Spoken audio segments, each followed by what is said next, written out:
박근혜 대통령 탄핵 심판 선고일이 이제 하루 앞으로 다가왔습니다. 헌법재판소 안은 물론 대한민국 전체가 긴장감 속에 기다리고 있는데요.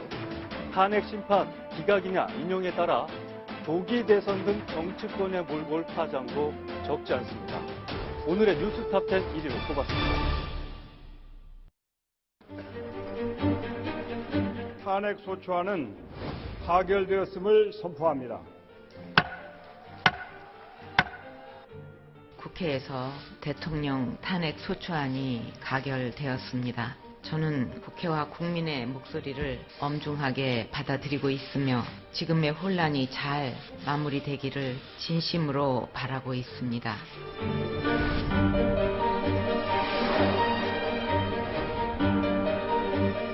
정치를 잘못했다고 해서 마음에 안 든다고 해서 탄핵되어서는 안 됩니다. 저희들은 증거가 없다는 데 중점을 둘러야 됩니다. 오늘 최종 변론에서는 대통령에 대한 탄핵의 필요성, 불가피성, 그리고 당위성에 대해서 설득력 있는 논리로서 개진할 계획을 갖고 있습니다.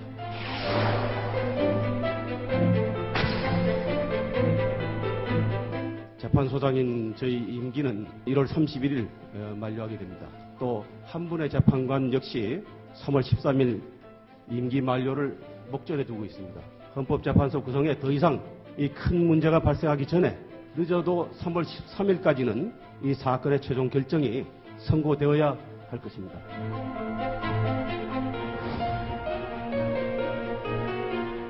대통령 탄핵 사건에 대한 결정 선고는 2017년 3월 10일 11시에 하기로 한다.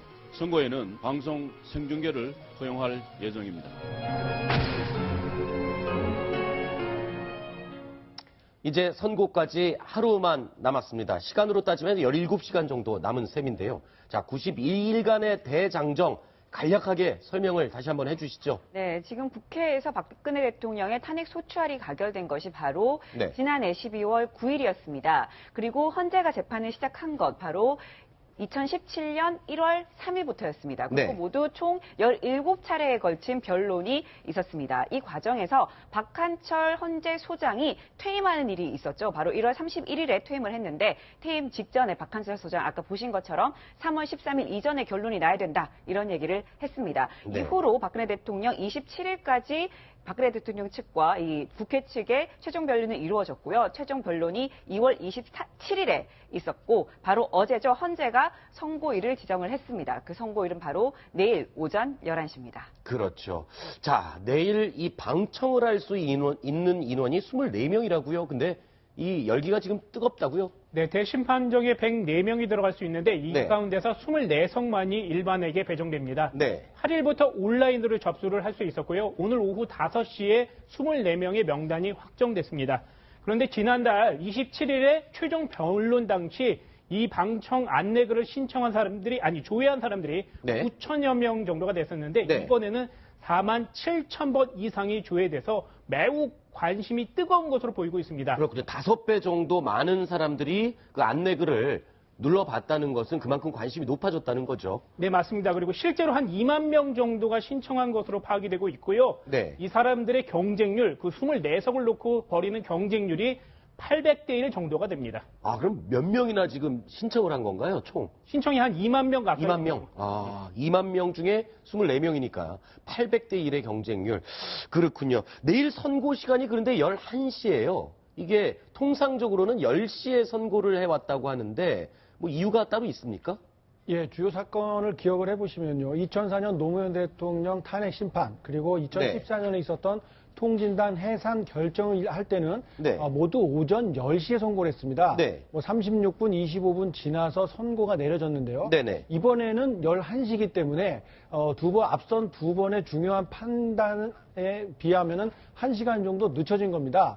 그래서 왜 11시일까 이렇게 궁금해하시는 분들도 많은 것 같은데요. 일단 뭐 특별한 의미는 없다는 게 공식적인 이야기인데 통진단 해산 심판을 할 때 당시 결정문에 오타가 있었습니다. 그래서 논란이 있지 않았습니까? 이런 점 때문에 좀 더 신중을 기하기 위해서 평소보다 1시간 정도 늦췄다 이런 분석이 나오기도 합니다. 그렇군요. 자, 지금 보면은 통진당 해산 심판도 그랬고 노무현 전 대통령의 탄핵 심판도 그랬고 한 30분 정도면은 선고를 내리는 걸로 지금 알려져 있는데 저 어떻습니까? 이번에 박근혜 대통령의 선고는 이 30분 정도가 걸릴까요? 좀 더 걸릴 거란 얘기도 있던데요. 지금 더 걸릴 것이 거의 뭐 확실해 보이는데요. 왜냐하면요, 노무현 당시 대통령의 탄핵 심판 경우에는 3가지 정도 항목의 그 결정이 있었습니다. 뭐 예를 들면요, 그 공직선거법 위반을 했느냐, 측근 비리 공범으로서 책임이 있느냐, 국가 경제 국정 파탄 책임이 있다. 이런 3가지 항목에 대해서 판단을 내렸었는데요. 하지만 이번에 박근혜 대통령의 탄핵 심판의 경우에는 모두 13가지 항목에 이르는 여러 가지 혐의에 대해서 판단을 내려야 하기 때문에 각각의 사안에 대해서 이러이러한 주장이 제기되었다. 헌법재판소가 이를 살펴보니 이러한 주장은 근거가 있고 없고 어떠한 점은 근거가 있고 없다. 이런 점들을 하나하나 다 설명을 해야 됩니다. 네. 그러다 보니까 13가지 항목에 대해서 각각의 주장을 다 설명하고 거기에 대한 판단까지 내려줘야 하기 때문에 이보다 훨씬 긴, 못해도 1시간가량은 걸릴 것이다. 이런 예측이 지배적입니다. 그렇군요. 이 내일 생중계도 되지 않습니까? 그 일반인들의 입장에서는 이렇게 헌법재판소의 선고를 듣는 게 이렇게 흔한 일은 아니잖아요. 11시 딱 되면은 어떤 말로 시작을 하게 됩니까? 일단 11시는 지금 현재 예정이고요. 네. 혹시라도 어떤 다른 사정이 생기면 11시보다 더 늦춰질 수도 있습니다. 아, 그래요? 네, 그럴 가능성도 배제할 수는 없는 것인데요. 네. 예정대로 11시에 재판이 이제 시작된다라고 한다면 이정미 헌법재판소장 권한대행이 지금부터 이 사건의 그 사건 번호인 2016 헌나 1 박근혜 대통령 탄핵 심판 사건 선고기일을 진행한다라고 선언하면서 이제 그 선고 기일 절차가 진행되고 시작됩니다. 이 말이 내일 이제 선고의 첫 문장이 되겠군요. 네. 자, 이렇게 선고를 이제 선언을 하고 나서 그 다음 진행 절차는 그럼 어떻게 됩니까? 일단 조금 전에 보신 그런 이정미 권한대행의 이야기 하기 전에는 그 마지막 평의와 판결 절차를 거치면서 최종적으로 이제 헌법재판소의 입장이 결정되게 되는데요. 이 부분은 공개되지 않습니다. 헌법재판소법 34조 1항에 따라 공개되지 않는데요. 하지만 이 선고기일 절차는 생중계가 됩니다. 똑똑히 다 보실 수가 있으신데요. 그래서 우선 모두 발언을 할 것으로 보입니다. 즉 이유의 낭독 그리고 주문 낭독 순서로 진행되겠습니다만 결정 이후 요지를 낭독하기 이전에 이번 사건의 진행 경과를 간단히 요약하고 그리고 또 굉장히 좀 여러 가지 절차를 거쳤으며 이 결정에 대해서 승복해주길 바란다라는 취지의 이야기가 먼저 나올 것으로 예상이 됩니다. 왜냐하면 통합진보당 정당예산심판 선고 당시에도 유사한 그런 당부가 있었기 때문에 이번에도 그렇지 않을까 예상이 되고요. 또한 또 결정 이후에 요지를 낭독한 후에 주문을 낭독함으로써 대통령의 거취가 결정이 되는데 만약에 헌법재판 즉시 더 이상 대통령이 아닌 상황이 됩니다. 그 상황 즉시 효력을 발휘하는 겁니다. 그렇습니다. 명문의 규정은 없지만 해석상 그렇게 되는 것이고요.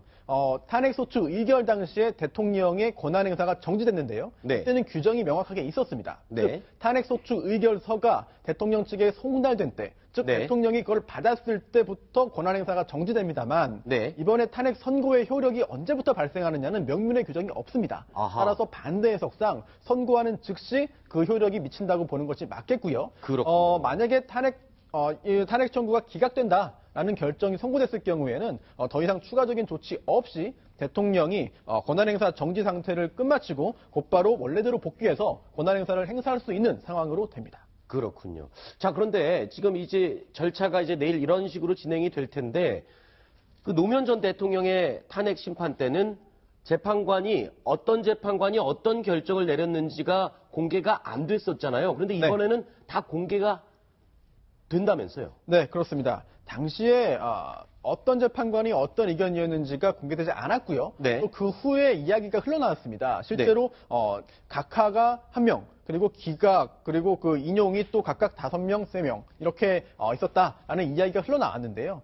그러다 그때 근거는 이렇습니다. 헌법재판소법 36조 3항에 이제 당시에는 그 탄핵 심판 사건이 제외되어 있었습니다. 따라서 탄핵 심판 사건 같은 경우에는 소수 의견, 반대 의견이 표시되어야 하는 근거가 없었는데요. 2005년에 이 규정이 개정됩니다. 그래서 특별히 탄핵 심판의 경우를 특별히 보지 않고요. 모든 그런 헌법재판소의 결정에 대해서 소수 의견, 반대 의견이 있는 경우에는 각각의 그 의견을 표시하고 그 의견을 제시한 그런 그 헌법재판관의 이름까지도 공개되어 있기 때문에 이러한 변화가 혹시라도 이번 헌법재판소 재판관들의 의사 결정에 영향을 미치는 것이 아니냐라는 분석도 있습니다.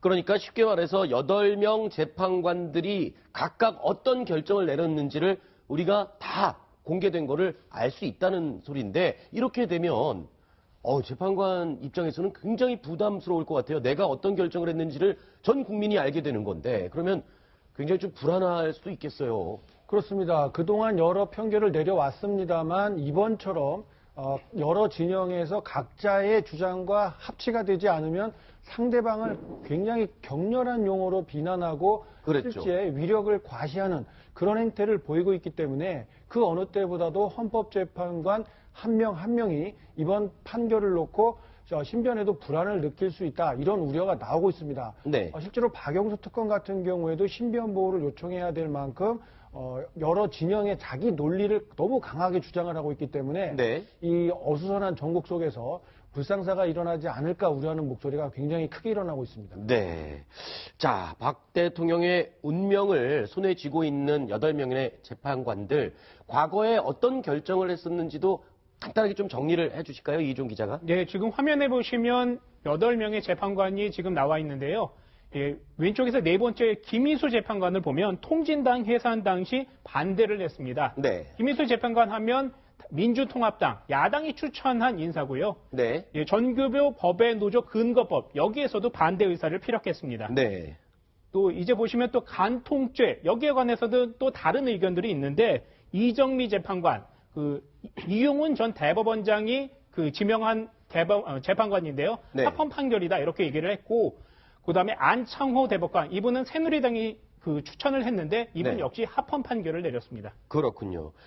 과거의 판결을 어떻게 했는지 그것과 이번 판결이 같다고 볼 수는 없겠죠. 성향을 미루어 짐작해서 함부로 예단을 할 수는 없을 거예요. 그렇죠? 그렇습니다. 헌법재판소법 4조에 재판관의 독립 규정이 있습니다. 그래서 헌법재판관은 헌법과 법률에 따라서 그리고 본인의 양심에 따라 결정을 하게 되는 것이기 때문에 본인이 누가 임명을 해서 헌법재판관이 되었는지 누구의 추천으로 아니면은 본인의 정치적인 성향이 어떠한지와 관계없이 이번 사건을 증거에 입각해서 엄정하게 판단할 것이고요. 그러한 헌법재판관 개개인의 결정 그리고 이러한 결정이 모여서 형성된 헌법재판소의 최종 결정에 대해서 법리적인 측면에서 헌법적인 관점에서 승복하는 자세가 반드시 필요할 것 같습니다. 알겠습니다. 자, 다음 순위 내용 확인해 보시겠습니다.